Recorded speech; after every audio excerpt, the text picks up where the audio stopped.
गोरगरीब शेतकऱ्यांच्या लेकरांना वनवास भोगायला लावणाऱ्या 10 तोंडी रावणाचा राजकीय वध करण्यासाठी श्री क्षेत्र नारायणगडावर तुफान उसळणार आहे। नारायणगडावरील दसरा मेळावा हा सामाजिक मेळावा आहे। हा राजकीय मेळावा नसून गरजवंतांचा आवाज बुलंद करणारा हा मेळावा असणार आहे। ह्या मेळाव्याच्या नियोजन बैठकीत मुस्लिम समाज आणि इतर सर्व समाज खांद्याला खांदा लावून सोबत आहेत। गडाचे महंत शिवाजी महाराज यांचा आशीर्वाद आणि संघर्ष योद्धे मनोज जरांगे पाटील यांचं संबोधन असा दुग्ध शर्करा योग सुद्धा आहे। संघर्ष योद्धा मनोज जरांगे पाटील यांची प्रकृती आता चांगली होत आहे। काल त्यांनी प्रेस घेऊन होणाऱ्या मेळाव्याबद्दल काही संबोधनही केलेले आहेत। ते काय आहेत बघूया।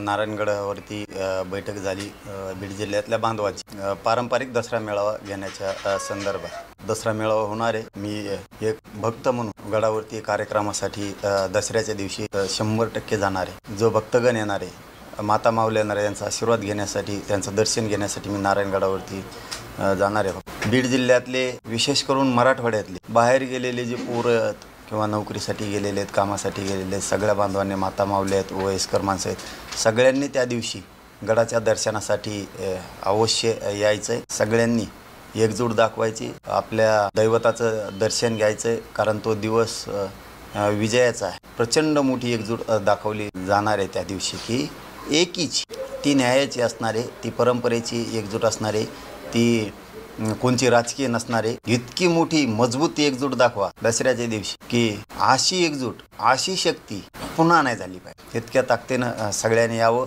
दर्शनासाठी आणि मी तिथं सगळ्या बांधवांचा आशीर्वाद घेण्यासाठी येणार आहे। प्रचंड ताकदीनं पोरं सगळे पोट्टे तिकडं। दसरा मेळावा होणार म्हणजे होणार आणि इतका होणार, तो दसरा मेळावा बघताना सुद्धा डोळे फाकले पाहिजे। इतका भयंकर दसरा मेळावा तो होणार आहे। इतक्या तुफान वेगानं बांधव तिकडं, भक्तगण तिकडे येणार आहे। दसऱ्याच्या दिवशी दुपारी 12 वाजता।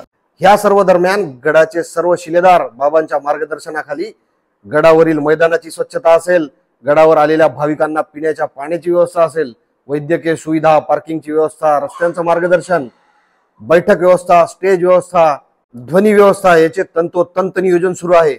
बीड जिल्ह्यात तालुका निहाय समिती स्थापन करून अतिशय सूक्ष्म नियोजन सुरू आहे। हा दसरा मेळावा यशस्वी करण्यासाठी संपूर्ण बीड जिल्हा अंग झाडून कामाला लागलेला आहे। ह्या दसरा मेळाव्याचे नियोजन बीड जिल्हा करत असून संपूर्ण राज्यातील जनता ह्या मेळाव्याला येणार आहे। संबंध राज्यातून आलेल्या नागरिकांच्या सेवेत नारायणगड संस्थान आणि बीड जिल्हा भाविक भक्तांना कुठेही कमी पडणार नाहीत। अंतर्वलीत झालेल्या महाविराट सभेला 14 तारखेला 1 वर्ष पूर्ण होतंय। नारायणगडावरील दसरा मेळावा 12 तारखेला होतोय। हा पण एक सुंदर योगायोग आहे। अंतर्वलीतील महासभेचा रेकॉर्ड कधीच मोडणार नाही, पण त्या खालोखाल हा दसरा मेळावा होईल असा अंदाज आहे। कमीत कमी 50 लाख आणि जास्तीत जास्त 1 कोटी लोक एकत्र येण्याची शक्यता आहे। बीड जिल्ह्यातील कानाकोपऱ्यातील मायबाप जनता जनार्दन बांधवांनो, राज्यातून बांधव येणार आहेत, त्यांच्या सेवेसाठी सज्ज व्हा।